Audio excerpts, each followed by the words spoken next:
Shalom, apa kabar? Semoga kita semua dalam keadaan yang baik ya. Pada hari ini kita akan sama-sama merenungi kebenaran firman Tuhan yang terambil di dalam Mazmur 139 ayat yang ke-13 hingga yang ke-16 yang berbunyi demikian. Sebab engkaulah yang membentuk buah pinggangku, menenun aku dalam kandungan ibuku. Aku bersyukur kepadamu oleh karena kejadianku dahsyat dan ajaib. Ajaib apa yang kau buat dan jiwaku benar-benar menyadarinya.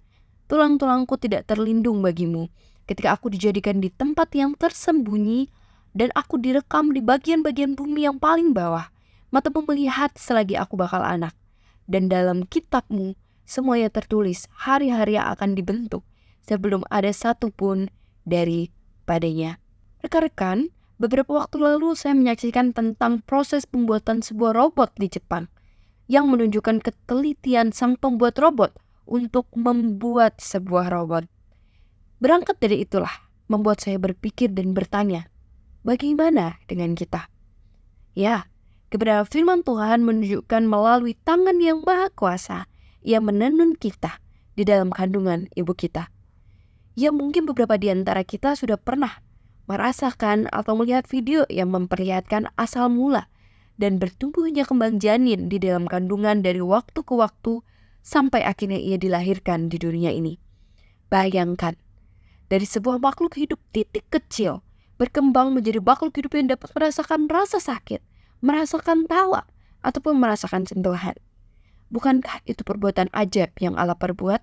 Pemazmur Daud ribuan tahun yang lalu juga sudah mengungkapkan kekaguman dan ketertegunannya saat ia merenungkan kejadian yang dahsyat dan ajaib. Di salah satu bagian doanya di hadapan Allah yang Maha Tahu, di Mazmur 139 yang tadi sudah kita baca. Mazmur ini mengingatkan kita bahwa Tuhan adalah pencipta yang luar biasa.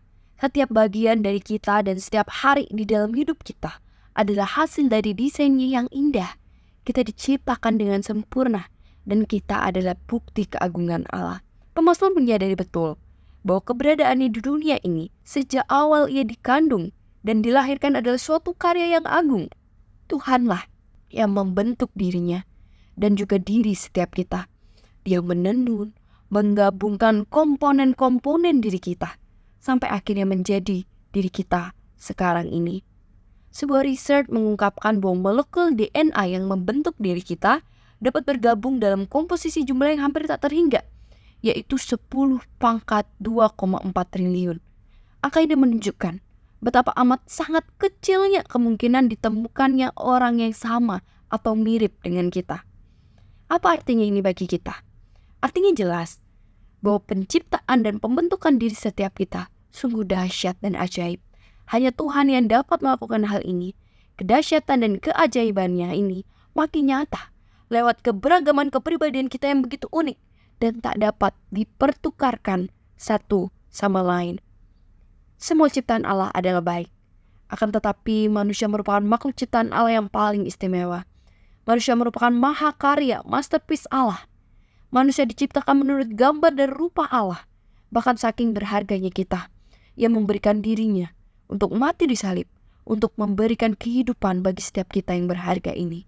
Dalam merenungkan keajaiban penciptaan kita harus bersyukur kepada Tuhan atas setiap aspek dari diri kita. Ini adalah pengingat untuk kita tidak hanya menghargai diri kita sendiri, tetapi juga menghormati kehidupan dan nilai setiap individu yang kita temui di dalam hidup kita. Pertanyaannya sekarang, apa yang kita rasakan ketika kita juga merenungkan kata-kata Daud di dalam Mazmur 139 ini? Dan bagaimana sikap kita selama ini terhadap orang yang sepertinya jauh berbeda dengan kita? Harus selalu ingat, kita adalah ciptaan yang ditenun sedemikian baik oleh Allah.